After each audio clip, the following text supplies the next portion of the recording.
Hello friends, स्वागत है आपका हमारे यूट्यूब चैनल पे जिसका नाम है गुरुकुल एजुकेशन हब। आज मैं आपको इस वीडियो में रियल टाइम खतौनी क्या होती है इसके बारे में बताने वाला हूँ।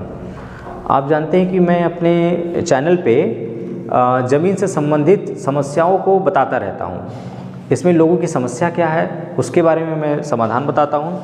काफ़ी सारे हमारे जो सब्सक्राइबर हैं वो टेलीग्राम से भी जुड़े हुए हैं, वहाँ पे वो अपनी प्रॉब्लम शेयर करते हैं और जहाँ तक हो सकता है मैं कोशिश करता हूँ कि उनके सारे सवालों का जवाब दे दूँ। इसी कड़ी में मैं जो है आप लोगों को बेहतर सुविधा प्रदान करने के लिए जल्द ही एक कंसल्टेंसी सर्विस स्टार्ट करने वाला हूँ, जिसका डिटेल मैं आपको इस चैनल के माध्यम से अलग से एक वीडियो बना करके देने वाला हूँ।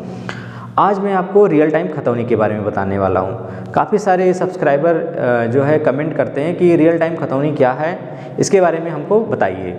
तो रियल टाइम खतौनी जो है, आपका जो पुरानी खतौनी थी वो 13 कॉलम की थी, 13 कॉलम की थी, लेकिन जो नई खतौनी बनी है वह जो है 19 कॉलम की बनी हुई है। तो 13 कॉलम से 19 कॉलम हो गया आपका। तो 13 कॉलम में क्या था कि आपका कोई भी ज़मीन है उसमें व्यक्तियों का नाम दर्ज होता था और उन व्यक्तियों का कितना हिस्सा होगा उस ज़मीन में वो दर्ज नहीं होता था। तो सरकार ने क्या किया है, ये नई फैसिलिटी लेकर आई है जिसमें उसमें व्यक्ति का नाम के साथ साथ सामने उसका हिस्सा भी दर्ज होगा कि उस व्यक्ति का उस नंबर में कितना हिस्सा है।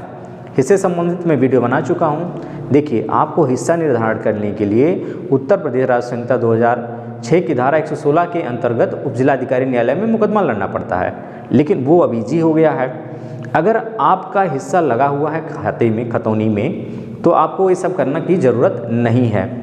आप ज़मीन खरीदने जाते हैं तो प्रॉब्लम क्या होती है कि सामने वाले का हिस्सा है कि नहीं, ऐसा तो नहीं वो बेवकूफ़ बना करके ज़मीन उसकी कम हो और वो ज़्यादा हमको दे दे। तो ये सब समस्या का समाधान अब होने वाला है।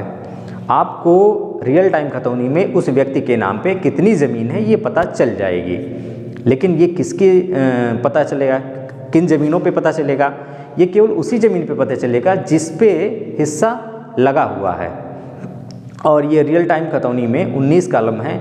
इसके बारे में एक एक कॉलम के बारे में संपूर्ण जानकारी, जैसे हमने एक पुराना वीडियो डाला था खतौनी को देख कर समझे, तो 13 कॉलम वाली खतौनी को लेकर बनाया था। उसी प्रकार जो है मैं एक 19 कॉलम जो आपका रियल टाइम खतौनी है इस पर भी एक वीडियो में बनाने वाला हूँ। इसमें आपका किस कॉलम में आदेश आपका रहता है, आदेश नहीं होता इस समय दर्ज, पूर्व के आदेश जो पुराने आदेश है बस वही दर्ज रहते हैं, या फिर बंधक, जैसे कोई हम केसीसी लेते हैं तो उसका आदेश दर्ज होता है। अब जो है बाकी के सारे आदेशों का डायरेक्ट पालन होगा। ऐसा नहीं है कि आपका आदेश दर्ज रहेगा। पहले क्या होता था, 6 साल तक आदेश दर्ज होते थे, उसके बाद जब वो खतौनी रोस्टर में आती थी, चेंजेज होते थे, तो उसको हम बदल देते थे, आदेश का पालन हो जाता था। लेकिन अब क्या होगा, आपका डायरेक्टली सीधे आपका पालन हो जाएगा और आपका कॉलम 1 में आ जाएगा। आपका जो स्टार्टिंग में कॉलम होता है, नाम पिता का नाम जो दर्ज होता है उसमें आपका नाम आ जाएगा डायरेक्ट। अगर कोई मृतक होता है तो उसका नाम वहाँ से हट जाएगा, उसके वारिसों का नाम वहाँ आ जाएगा। ये सारी फैसिलिटी आपको उसी में मिलने वाली है जिसमें आपके खाते में अंश निर्धारण हुआ है। तो मैं आपको यही सजेशन दूंगा कि आप अपने क्षेत्र के लेखपाल से मिलिए या किसी भी तरीके से कोशिश करके आप अपनी ज़मीन का हिस्सा लगवा लीजिए। जिसका हिस्सा लगा रहेगा वो ईजिली इस सुविधा का लाभ उठा सकता है, और जिसका नहीं लगा रहेगा उसको प्रॉब्लम फेस करनी पड़ती है। वही पुराना सिस्टम ही चलता रहेगा। तो इसके बारे में वीडियो मैं जल्द बनाने वाला हूँ, और आप हमारी YouTube चैनल को लाइक कीजिए, सब्सक्राइब कीजिए, शेयर कीजिए। धन्यवाद दोस्तों।